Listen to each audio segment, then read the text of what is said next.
नमः श्रीवर्धमानाय निर्धूतकलिलात्मने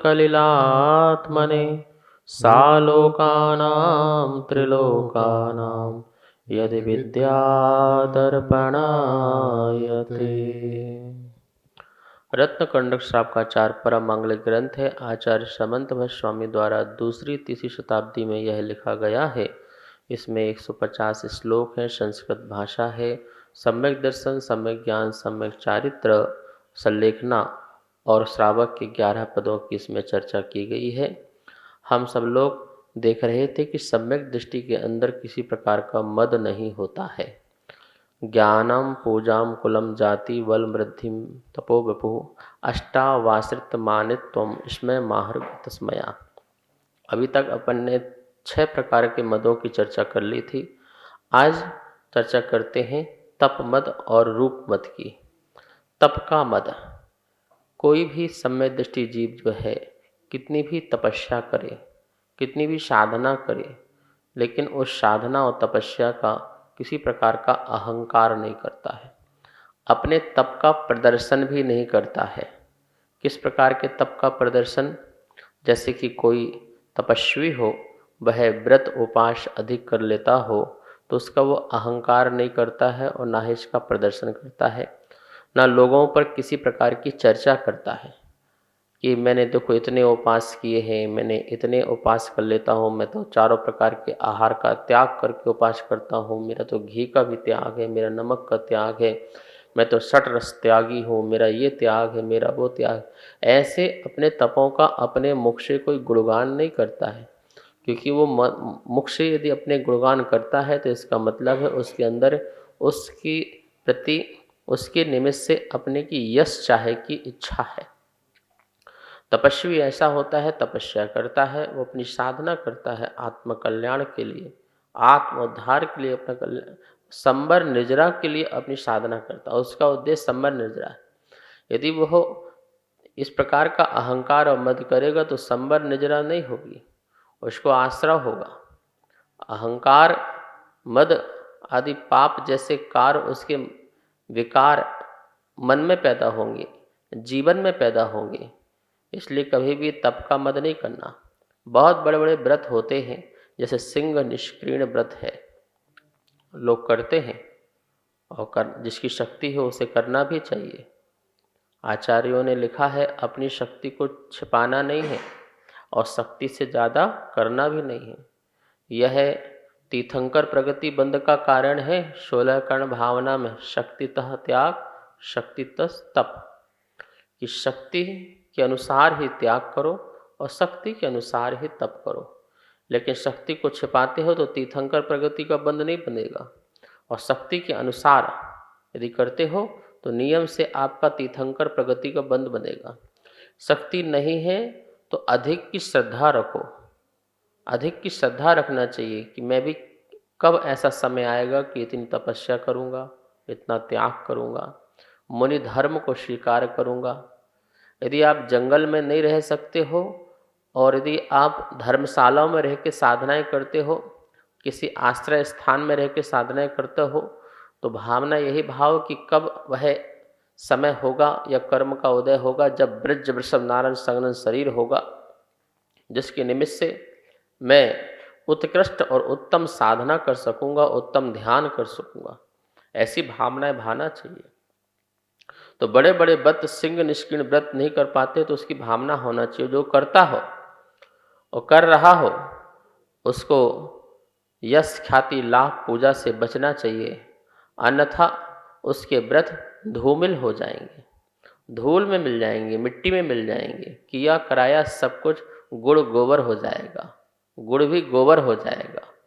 किया कराया सब कुछ, वो हिमालय में जाके खड़ा हो जाए या बड़े बड़े पर्वतों की चोटी में जाकर के रहे, मौन रहे, साधना करे, लेकिन यदि उसके अंदर इस तपस्या से अहंकार पैदा होता हो, इस तपस्या का फल चाहता हो, दुनिया में यश ख्याति चाहता हो, तो ये मद और ये अहंकार उसकी तपस्या बिल्कुल क्या कर देता है? नष्ट कर देता है।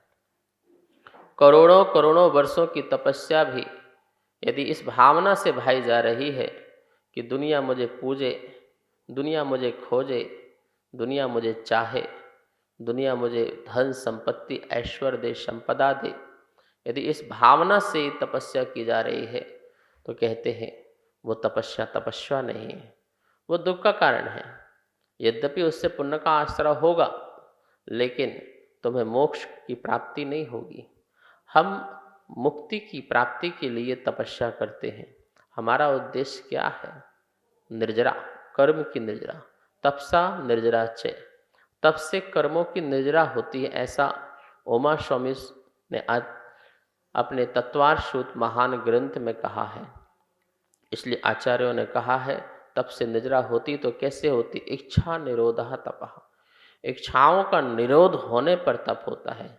अपनी इच्छाओं को रोकें, अपने मन को रोकें, अपने विषय भोगों को रोकें, इंद्रियों की आसक्ति को रोकें, निवृत्ति के मार्ग की ओर चलें, तब हम जाकर के तपस्या कर पाएंगे। इच्छाओं का निरोध नहीं है, इच्छा का निरोध नहीं कर रहे हैं, उपवास भी कर रहे हैं, कठोर से कठोर साधना भी कर रहे हैं, और इच्छाएं तो ऐसी हैं कि सारा जगत में मैं पूज्य बन जाऊं, सभी मेरे चरणों में आकर के झुक जाएं, मेरे यशो गाथा या गुणगान आदि हो, मेरा नाम दुनिया के दिलों में छा जाए, जगत के एक एक कण कण में मेरा नाम लिख जाए। महानुभाव, भरत चक्रवर्ती की हालत देख लो। 6 खंड का जीतने के बाद भी जिस वृषभांचल पर्वत में गया नाम लिखने के लिए, तो वहाँ पर इतने चक्रवर्ती हो गए थे कि एक स्थान भी नहीं था अपना नाम लिखने का। नाम मिटा करके अपना नाम लिखा। ये हालत है। ऐसी हालत हमारी नहीं हो। हमें तो अपने नाम की चाहे नहीं, अपने काम, अपने राह की ओर चलें। हमारा कर्तव्य क्या है, इस बात को देखें। हमारा उद्देश्य क्या है, इस बात को समझें और जानें। हम जितनी भी तपस्या करें, एक छोटा सा व्रत का भी पालन करें, तो उद्देश्य हमारा मोक्ष प्राप्ति का होना चाहिए।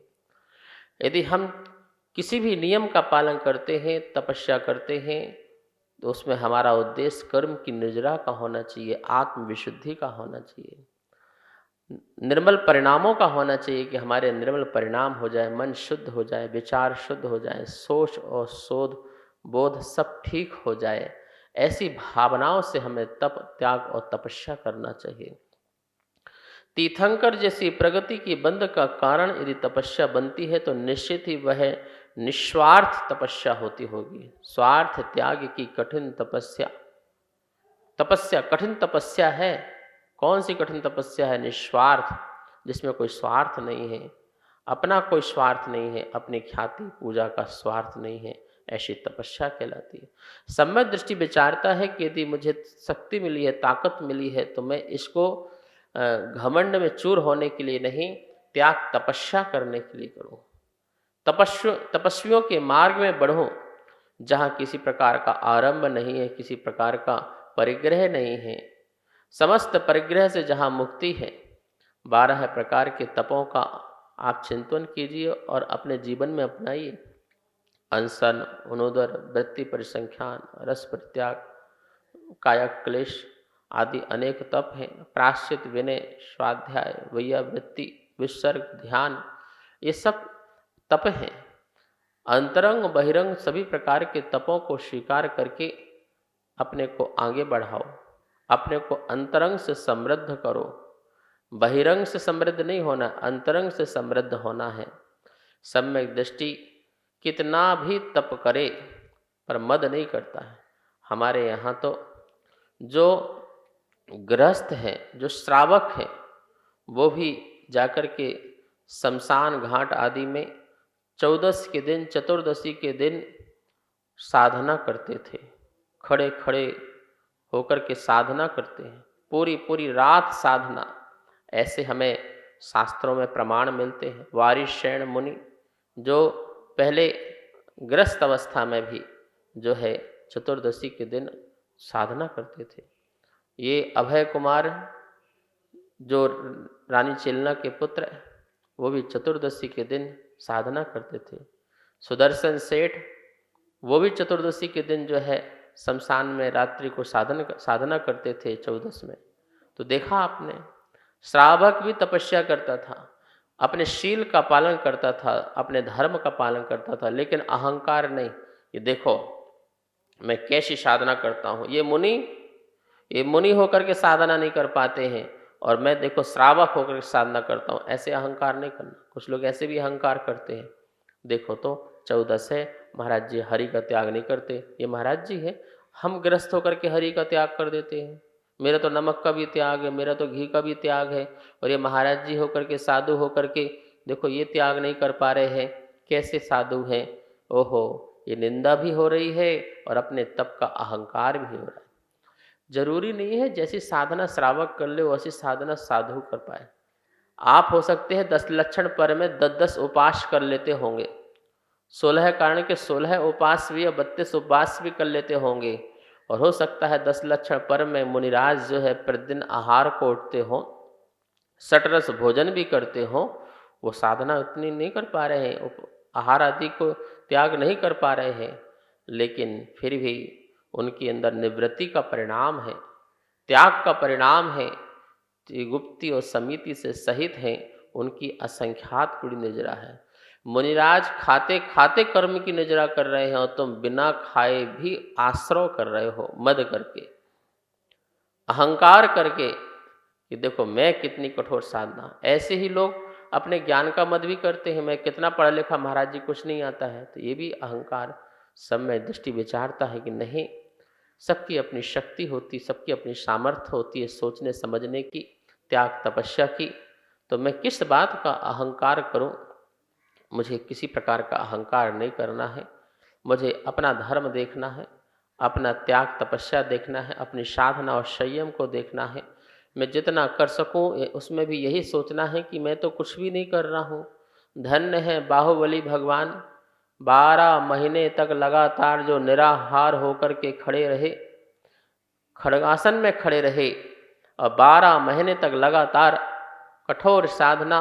क्या मेरी ऐसी शक्ति है, क्या मेरी ऐसी सामर्थ्य है, जहाँ पर वो ठंडी गर्मी बरसात सब कुछ सहन किया, भूख प्यास को भी समता भाव से सहन किया और केवलत्व को प्राप्त हुए। धन्य है महान महामुनि राज बाहुबली स्वामी, धन्य है ऋषभदेव महामुनिराज, जिन्होंने 6 महीने साधना की और 6 महीने और आहार नहीं मिला, 12 महीने कुछ दिनों तक जिन्होंने आहार को ग्रहण नहीं किया। कैसी साधना, कैसी शक्ति, कितनी सामर्थ्यता। मेरी तो वो भी नहीं है, और आज मैं थोड़ा सा त्याग कर देता हूँ तो अहंकार करता हूँ, नाम छपाता हूँ, सम्मान की चाह रखता हूँ, लोग मेरा सम्मान करें। 10 लक्षण पर में यदि तुम्हारा नाम ना बोला हो कि महानुभाव ने 10 उपास किए हो, छूट गया हो नाम, तो देखो आप आग बबूला हो जाओगे।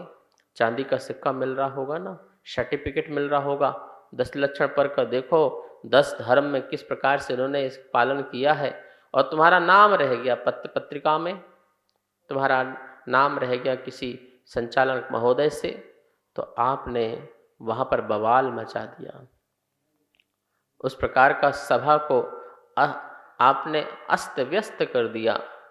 क्या हो गया भाई, आपने तो 10 उपास किसके लिए किए थे। इस बार विचार बनाया था कि 10 दिन मौन रहेंगे, साधना करेंगे, आत्मकल्याण करेंगे, और जब सम्मान की बारी आई तो आपने सारी इस दुनिया से सम्मान की भाव रखे। पूरा परिवार आ गया, लेकिन वो व्यक्ति नहीं आया। क्यों नहीं आया बताओ। मेरा तो अपमान हो गया, मैंने उपवास किया, पाड़ना का समय था, सारा खानदान पहुंचा, लेकिन फलाना व्यक्ति नहीं आया। ये कोई बात है क्या। हम उससे अब किसी प्रकार से बात नहीं करेंगे, कोई रोटी बेटी का जो है संबंध नहीं रखेंगे, हम उससे अलग रहेंगे। ओहो, इसलिए ऐसा उपवास किस काम का।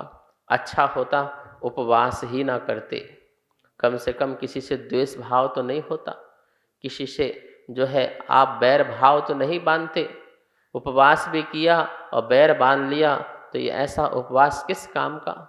यह बैर तो तुम्हारा ऐसा बन गया कि अगले भाव कितने भाव तक तुम्हें दुख देगा, कष्ट देगा। देखा नहीं कमठ और पारसनाथ भगवान के जीवन का हाल, कैसे कमठ ने बैर बांधा और 10 भव तक पारसनाथ पर घोर उपसर्ग होते रहे। क्या तुम भी चाहते हो उस जीव पर घोर उपसर्ग करता रहूं बैर बांध करके?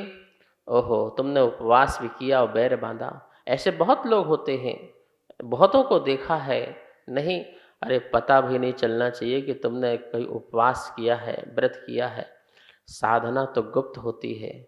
जैसे मंत्र की साधना गुप्त होती है, ऐसी त्याग तपस्या की साधना भी गुप्त होती है। अखबारों में छपाया नहीं जाता है कि मेरा ये त्याग, मेरा ये त्याग। मैंने तो साधुओं को भी देखा है, मेरा मोबाइल का त्याग है, मेरा लैपटॉप का त्याग है, मेरा कुएं का पानी, मेरा तो बोरिंग का पानी का त्याग है, मेरा ये त्याग है, मेरा वो छपा देते हैं, वहाँ टंगवा देते हैं।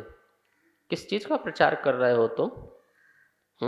अपने अहंकार का पोषण कर रहे हो। तो चाहे साधु हो चाहे श्रावक हो, हमें तप का मद नहीं करना चाहिए, अपनी शक्ति का मद नहीं करना चाहिए, अपने तपस्या का अहंकार नहीं करना चाहिए।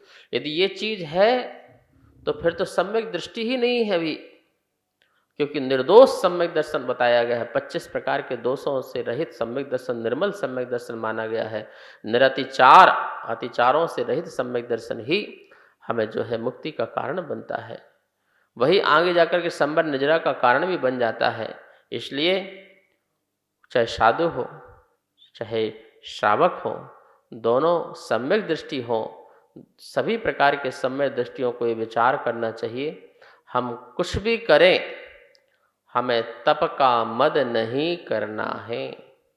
महानुभाव, ये 8 प्रकार के मदों की जो चर्चा है, ये बहुत ही बढ़िया चर्चा है। जीवन को सात्विक बनाती है, जीवन को में सौहार्द लाती है, जीवन में समरसता का भाव प्रकट करती है, वीतरागता की ओर बढ़ाने का कार्य करती है।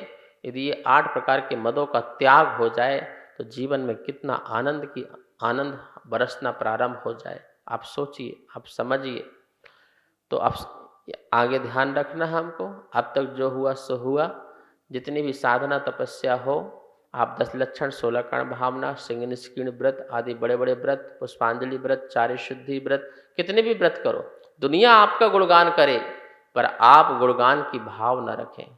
आपको उसकी इच्छा नहीं होना चाहिए कि मेरे को ये चीज़ प्राप्ति इससे हो, तभी आपका मद दूर होगा और आपकी तपस्या सार्थक और सफल होगी। समय हो चुका है। आइए माँ जनवाणी की स्तुति करते हैं। जावाणी के ज्ञान से सूझे लोकालो, सोवाणी मस्तक धरो सदा देत हो भोग। हे जिनवाणी भारती तोह जपो दिन रे, जो तेरी शरणा धरे सो पावे सुख चैन। सबको बहुत बहुत मंगल आशीर्वाद।